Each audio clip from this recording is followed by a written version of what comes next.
The Nether is both a wonderful and also terrifying place. I mean, you have zombie pigmen wandering about, you have ghasts floating around which still scare the pants off me, and most importantly, you have got gigantic lava lakes underneath you, just waiting for you to fall into them. Now, the way that you get into the Nether is using these little things right here. They're known as Nether portals, and the cool thing is, you can do a ton of awesome stuff with them using redstone. So let's take a closer look. So this right here is the most basic redstone contraption. It's a standard sized toggleable nether portal. So we flick this lever and as you can see, the nether portal switches on, and then when we flick the lever once again, the nether portal switches off thanks to this dispenser right here, which quickly fires out some water, which actually breaks all of the portal blocks.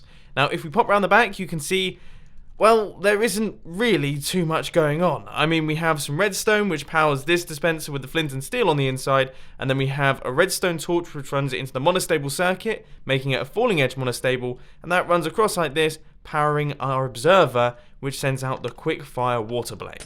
Simple. But what if you want a bigger nether portal, for example, 3x3 or 40x40 if you want to go completely nuts? All you have to do is build this circuit right here. We flick the lever, we get ourselves a nether portal, we flick the lever again, and we don't get ourselves a nether portal. Now if we pop around the back, you can see that the circuitry is pretty much identical, except because we now have a space between our dispensers, we can actually make it a little bit simpler and a tiny bit more compact. So this redstone right here just powers the dispenser with the flint and steel on the inside. Then we have our falling edge monostable, which runs into our observer, which sends out 2 quick pulses when we actually flick off the lever, which allows us to quickly fire out that water. But if that still isn't cool enough for you, then say hello to this old chestnut.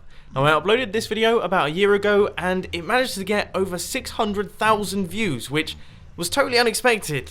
This isn't the sort of video that normally gets that many views, but anyway, you guys seem to really quite like it. We flick the lever, and that breaks all of the nether portals going around the outside, and when we flick the lever once again, it will switch all of them back on. This is known as the toggleable nether cube, and I'll put a link to that video down in the description because I show you how to build it. I mean, look how compact this thing is.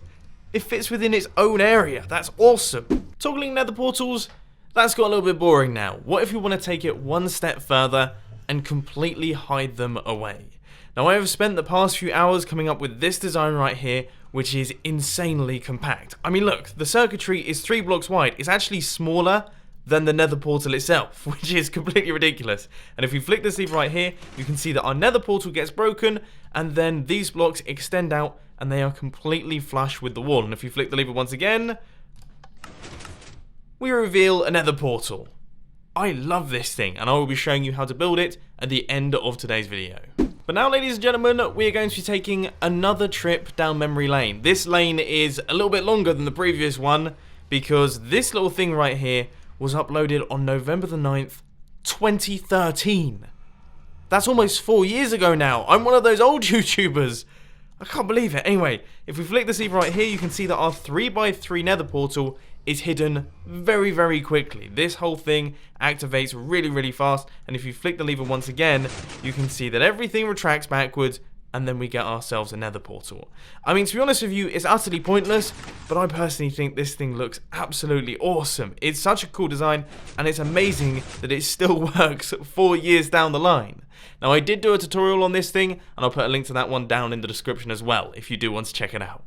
Oh, but I didn't stop there. This monstrous contraption right here is the 4x4 hidden nether portal. Now, I am amazed at how compact I've managed to make this thing. I mean, look how tiny it actually is. When you think about it, 4x4 hidden nether portal, and it fits within this space. I mean, it still fits within the edges of the nether portal, and as you can see, if we flick this lever out the back, all of the nether portal gets broken, and then we get ourselves a completely flush wall.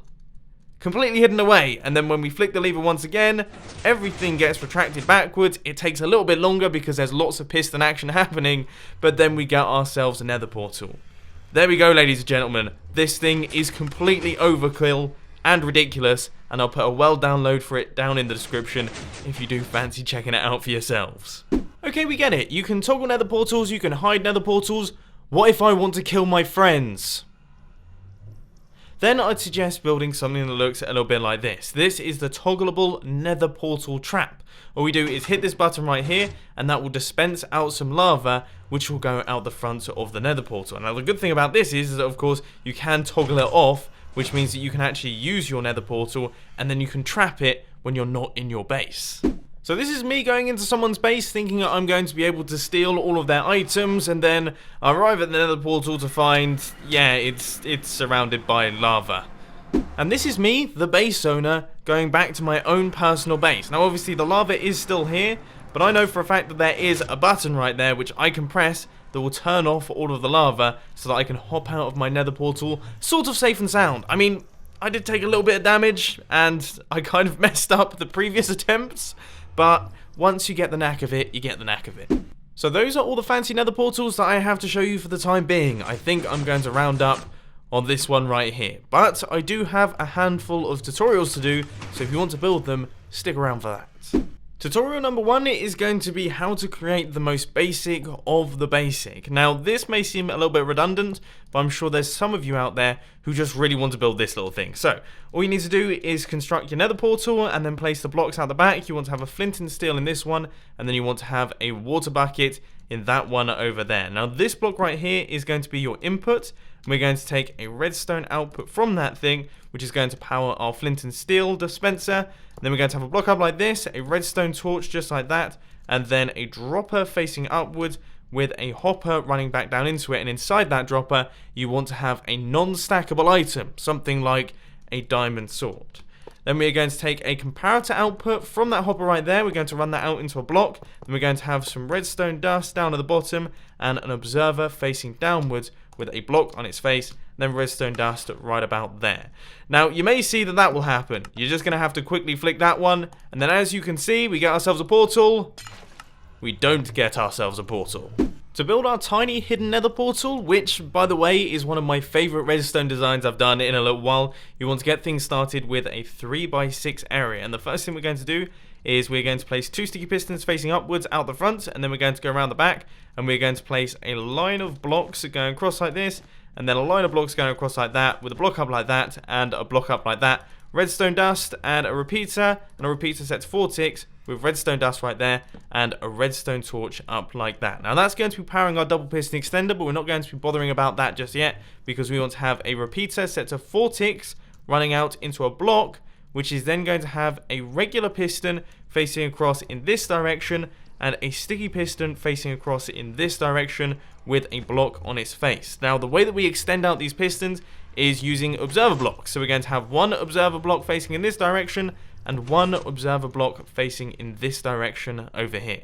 Next up, you're going to head up on top of this redstone torch right here, and we're going to be placing in a block, and then you want to have a repeater running across like this with a block right in front of it, and that needs to be an immovable object. It has to be something like a furnace or obsidian or something like that. And we're going to have a repeater set to 3 ticks running into this block out the back right here.